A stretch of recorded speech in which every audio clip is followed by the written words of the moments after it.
नमस्कार दोस्तों, आप सभी लोगों का हार्दिक स्वागत है मेरे YouTube चैनल पे। दोस्तों, ये मैन्युफैक्चरिंग प्रोसेस का पार्ट थर्ड है। अभी तक हम लोगों ने रॉ मटेरियल, पैकिंग मटेरियल बनाना सीख लिया और सन्ड्री क्रेडिटर्स भी बना लिए। ठीक है, अब भाई ये तो बताओ बिजनेस स्टार्ट कैसे होगा। सबसे इम्पोर्टेंट चीज फंड, पैसा कहाँ से आएगा, है ना। क्योंकि सिर्फ और सिर्फ सोच लेने से तो बिजनेस होता नहीं है दोस्तों। तो इसलिए आज हम लोग अपनी कंपनी, जो हम लोगों ने अपनी कंपनी से मेरा मतलब है कि ये जो प्रकाश सिंह है जो कि कंपनी के ऑनर हैं, ये कैश कहाँ से जुटाएंगे, कैसे कंपनी स्टेब्लिश होगी। तो इसके लिए सबसे पहले तो ये अपने पर्सनल से 40 लाख रुपए लगाएंगे बिजनेस से। ठीक है, अब चूंकि दोस्तों ये अपने पर्सनल अकाउंट से जो 40 लाख रुपए लगा रहे हैं, ये इनके कैपिटल अकाउंट में जाएगा। ठीक है, ये बिजनेस को इस्टेब्लिश करेंगे। ठीक है, ये अपने पैसे से एक बिजनेस इन्होंने इस्टेब्लिश कर लिया। अब ये अलग पर्सन है और जो कंपनी है पीएस बिस्किट्स के नाम से जो हम लोगों ने बनाई थी वो अलग है।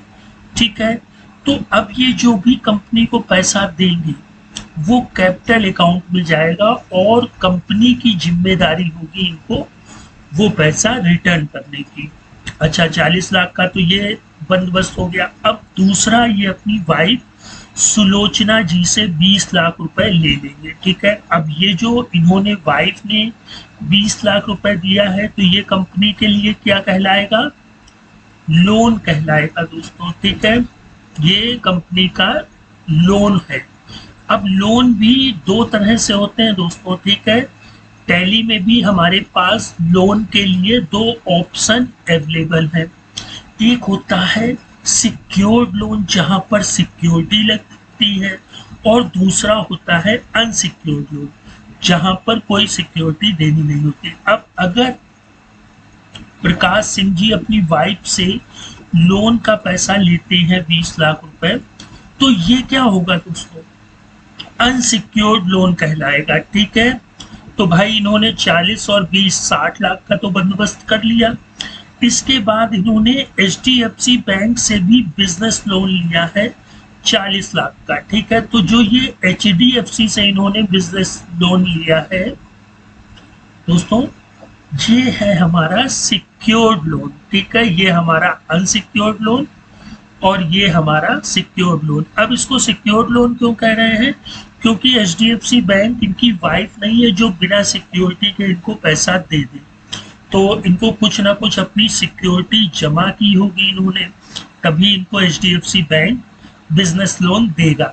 तो दोस्तों, आज के टॉपिक में हम लोग ये तीनों एंट्रियों से अपने बिजनेस में 1 करोड़ रुपए ले आते हैं। ठीक है, तो ये सारा प्रोसेस करने के लिए हम लोग चलेंगे अपने टैली प्रोग्राम में। लेकिन उससे पहले ये क्या करेंगे कि जितना भी पैसा है, अब वो पर्सनल से आया है जो कि कैपिटल अकाउंट से संबंधित है, ठीक है, उसको भी एचडीएफसी में जमा कर देंगे। वाइफ सुलोचना ने दिया है अनसिक्योर्ड लोन, ये भी हम लोग एचडीएफसी बैंक में जमा कर देंगे। और जो एचडीएफसी बैंक से सिक्योर्ड लोन लिया है हमने दोस्तों, उसको भी क्या करेंगे, इस बैंक में जमा कर देंगे। तो हमको 4 लेजर ओपन करने होंगे। पहला, प्रकाश सिंह का अंडर कैपिटल अकाउंट। दूसरा, वाइफ सुलोचना का अंडर अनसिक्योर्ड लोन। तीसरा, HDFC bank loan account under secured loan. और चौथा, state bank of India current account. तो दोस्तों, बिना देरी के हम लोग चलते हैं अपने टैली स्क्रीन पर और ये काम कर लेते हैं। तो दोस्तों, हम लोग टैली स्क्रीन पर आ गए हैं। सबसे पहले क्रिएट पर जाएंगे, लेजर पे जाएंगे। ठीक है, पहले हम लोग प्रकाश सिंह का लेजर बना लेते हैं। कैप्स लॉक में ऑन कर लेता हूँ, PRAKSHSINGH। ठीक है, अब ये कंपनी के ऑनर हैं तो कैपिटल अकाउंट में इनको ले लेंगे। ठीक है, कंट्रोल ए से सेव कर लेंगे। दूसरा, इन्होंने सुलोचना जी से, जो कि इनकी वाइफ थी, ब्रैकेट में चाहे तो हम लोग लिख सकते हैं लोन लिया है लेकिन इसमें कोई सिक्योरिटी नहीं दी है, तो ये अनसिक्योर्ड लोन। ठीक है। अब तीसरा, इन्होंने HDFC बिजनेस लोन लिया, इसको हम लोग किस में ले जाएंगे, सिक्योर्ड लोन में। ठीक है। अब चौथा हमारा bank state bank of India, इसको हम लोग ले जाएंगे बैंक OD अकाउंट में। ठीक है, ओवरड्राफ्ट अकाउंट। अभी इसके विषय में दोस्तों मैं और आगे आप लोगों को डीपली बताऊंगा। ठीक, तो हमारे चारों लेजर बन गए। अब दोस्तों इन्होंने जो अपने पास से 20 लाख की पर्सनल चेक दी थी, तो हम लोग स्टेट बैंक में जमा तो कर दें, है ना। तो ये जितनी भी तीनों एंट्रियां होंगी, वाइफ से जो पैसा मिला है, HDFC बिजनेस लोन से जो पैसा मिला है, और जो इन्होंने अपने पर्सनल खाते से 20 लाख रुपए दिए हैं, ये तीनों रिसीव हैं। आपको सिंपली वाउचर में आना है, V प्रेस कर देंगे और ये रिसिप्ट वाउचर हो गया। ठीक है, ये दोस्तों सिंगल मोड में है, आप लोग इसको डबल एंट्री मोड में कर लीजिएगा, तब ज्यादा बेटर ढंग से समझ में आएगा। मैं दोस्तों सारी एंट्री अभी अप्रैल में ही कर रहा हूँ। ठीक है। अब रिसिप्ट में देखिए क्या होगा। सबसे पहले तो प्रकाश सिंह क्रेडिट होंगे। एक चीज अपने दिमाग में हम लोगों को रखनी है कि अगर बिजनेस में सॉरी दोस्तों, आप लोग बस इतना याद रखेंगे कि अगर रिसिप्ट हो रही है तो वहां कैश या बैंक क्या होगा, डेबिट होगा। तो प्रकाश सिंह ने 20 लाख दिए, इकाई, दहाई, सैकड़ा, हजार, 10,000, लाख, 10 लाख, 20 लाख हो गए। अब स्टेट बैंक ऑफ इंडिया में हमारे 20 लाख रुपए देखिए डेबिट हो गए, पहुंच गए। अब आप इसको सिंगल एंट्री मोड से करेंगे तो भी एज इट इज शो होगा, तो हमारा ये वाला काम हो गया दोस्तों। ठीक है। अब यहाँ पर आप उनकी पार्टियों का चेक नंबर वगैरह सारी चीजें लिख सकते हैं। ठीक है। और फिर यहाँ पर आप नरेशन लिख सकते हैं कि कैपिटल फंड, ठीक है, मतलब कंपनी के ऑनर ने कंपनी में 20 लाख रुपए दे दिए। अब दूसरी एंट्री में फिर यहाँ पे आप अगर सिंगल एंट्री मोड में है तो स्टेट बैंक ऑफ इंडिया ले लीजिएगा, और अगर डबल एंट्री मोड में जाते हैं तो बैंक हमेशा डेबिट होगा। अब सुलोचना जी से इन्होंने 40 लाख रुपए लिए। दोस्तों उल्टी एंट्री कर दी मैंने, तो चलिए उसको हम लोग पहले एडिट कर लेते हैं। 40 लाख जी जो थे वो प्रकाश सिंह जी ने दिए था, तो हम लोग उनका लेजर भी यहाँ से खोल सकते हैं। देखिए DAL से जाएंगे और प्रकाश सिंह, इकाई, दहाई, सैकड़ा, हजार, 10,000, लाख, 10 लाख। ठीक, 40 लाख आ गया। कंट्रोल A से सेव कर देंगे। अब वाइफ से इन्होंने अपनी कितना रुपया लिया है वो देख लेते हैं। स्टेट बैंक ऑफ इंडिया, आप यहाँ W भी प्रेस करेंगे तो W से रिलेटेड जितने लेजर हैं वो शो हो जाएंगे। अच्छा, इनसे 20, 1, 2, 3 सॉरी इकाई, दहाई, सैकड़ा, हजार, 10,000, लाख, 10 लाख। ठीक, बैंक में देखिए 60 लाख पहुंच गए। अब नरेशन में आप लोग लिख सकते हैं कि रिसीव्ड फ्रॉम सुलोचना जी।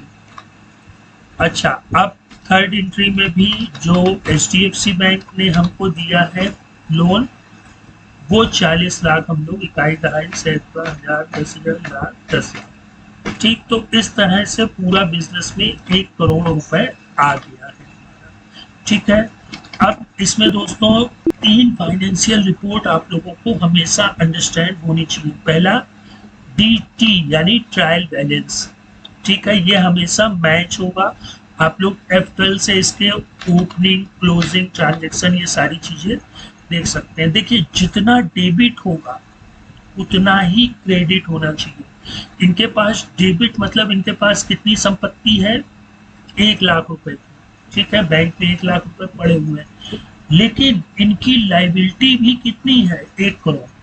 किसकी? प्रकाश सिंह की बात अब यहाँ से खत्म हो गई। अब बात हो रही है पीएस बिस्किट्स की, जो कि ये कंपनी है। इनका 40 लाख रुपए प्रकाश सिंह जी को देना है। किसको? पीएस बिस्कुट को। अब प्रकाश सिंह को भूल जाइए, क्योंकि कंपनी लॉ क्या कहता है कि अकाउंटिंग लॉ क्या कहता है कि भैया बिजनेस अलग होता है, बिजनेस का ओनर अलग होता है। अब अगर प्रकाश सिंह जी बिजनेस से कोई भी रुपया लेंगे तो उसकी एंट्री प्रॉपर होनी चाहिए, है ना। तो भाई प्रकाश सिंह को 40 लाख देने हैं, समझ में आ गया। और लोन के 60 लाख रुपए देने हैं। 40 लाख सिक्योर्ड लोन जो कि एचडीएफसी बिजनेस लोन का है, और अनसिक्योर्ड लोन सुलोचना जी को इनको देने हैं 20 लाख रुपए। ये तो ट्रायल बैलेंस हो गया दोस्तों। अब हम लोग चलते हैं अपने प्रॉफिट एंड लॉस में। ठीक है, ये अभी आपका ब्लैंक आएगा। क्यों? क्योंकि प्रॉफिट एंड लॉस में रेवेन्यू आइटम आते हैं, मतलब खर्चे कुछ हुए ही नहीं, इनकम कुछ हुई नहीं, परचेज अभी कुछ हुई नहीं, सेल अभी कुछ हुई नहीं। तो परचेज, सेल, इनकम और एक्सपेंस की एंट्री जब आप लोग कर लेंगे तब प्रॉफिट एंड लॉस में आएंगे। अच्छा, अब हम लोग अगर बैलेंस शीट की बात करें, आप लोगों ने, कई लोगों ने सुना होगा, तो ये बैलेंस शीट भी टैली बना करके दे देता है। ठीक है,